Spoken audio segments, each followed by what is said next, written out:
Hi అండి, అందరూ బాగున్నారా? Welcome back to my channel Arushree unique. మా వీడియోస్ మీరు ఫస్ట్ టైం చూస్తున్నట్లయితే లైక్ చేయండి, షేర్ చేయండి, కామెంట్ చేయండి, సబ్స్క్రైబ్ చేసుకోవడం మాత్రం మర్చిపోవద్దు. Please keep supporting. ఈరోజు మనం ఎమ్మీ అండ్ టేస్టీ టమాటా నిల్వ పచ్చడి చూసేద్దాం ఫ్రెండ్స్. ముందుగా 1/2 కేజీ టమాటా తీసుకొని మంచిగా వాష్ చేసుకొని తుడిచి పక్కన పెట్టుకోవాలి ఆరే వరకు.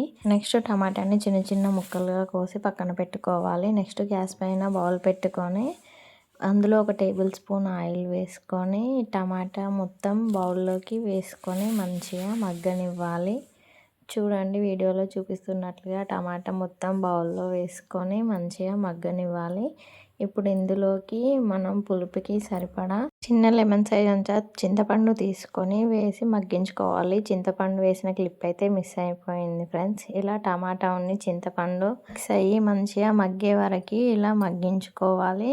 ఇంకొక 1 to 2 మినిట్స్లో మొత్తం మగ్గిపోతుంది. చూడండి ఫ్రెండ్స్, మనకైతే ఇప్పుడు టమాటా అయితే మంచిగా మగ్గిపోయింది. ఇప్పుడు దీన్ని గ్యాస్ పై నుంచి దించుకొని మొత్తం చల్లారే వరకు చల్లార్చుకోవాలి.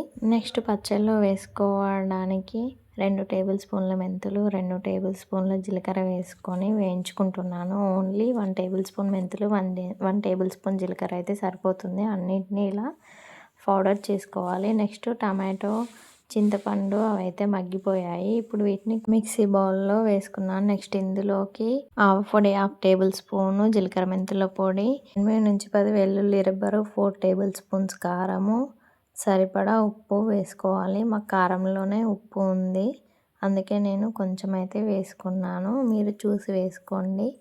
ఇలా అన్నీ వేసుకున్నాక మంచిగా మిక్స్ చేసుకొని గ్రైండర్ పట్టుకోవాలి. వెల్లుల్లి పచ్చళ్ళలో కాకుండా పోపులో కూడా వేసుకోవచ్చు. చూడండి, టమాటా పచ్చడి అయితే రెడీ అయిపోయింది. ఇప్పుడు మనం తాలింపు పెట్టుకుందాం. వీటిలోకి కొంచెం ఆయిల్ ఎక్కువగానే పడుతుంది. ఇక్కడ నేను 4 టేబుల్ స్పూన్స్ వరకు ఆయిల్ వేసుకున్నాను. నెక్స్ట్ ఆయిల్ వేడయ్యాక ఇందులోకి 1 టేబుల్ స్పూన్ జీలకర్ర, 1 టేబుల్ స్పూన్ ఆవాలు వేసుకోవాలి. ఆవాలు చిటపటలాడాక ఇందులోకి మనం 2 నుంచి 3 ఎండు పచ్చిమిర్చి తుంచుకొని వేసుకోవాలి. నెక్స్ట్ కరివేపాకు వేసుకోవాలి. అన్నీ కలిపి ఒకసారి మిక్స్ చేసుకోవాలి. నెక్స్ట్ ఇందులోకి కొంచెం ఒక 1/2 టేబుల్ స్పూను పసుపు వేసుకోవాలి. పసుపు కూడా మంచిగా వేగాక ఇందులోకి కొంచెం ఇంగువ యాడ్ చేసుకోవాలి. ఇంగువ వల్ల ఫ్లేవర్ బాగుంటుంది. నెక్స్ట్ పచ్చడి మొత్తాన్ని పోపులో వేసుకొని కలుపుకోవడమే, అంతే friends. Emmy and tasty tomato నిల్వ పచ్చడి అయితే రెడీ అయిపోయింది. చాలా అంటే చాలా బాగుంటుంది టేస్ట్. మీరు కూడా ఒకసారి ట్రై చేసి మాకు కామెంట్ చేయండి. మా వీడియో నచ్చితే లైక్ చేయండి, షేర్ చేయండి, సబ్స్క్రైబ్ చేయండి. Keep supporting friends.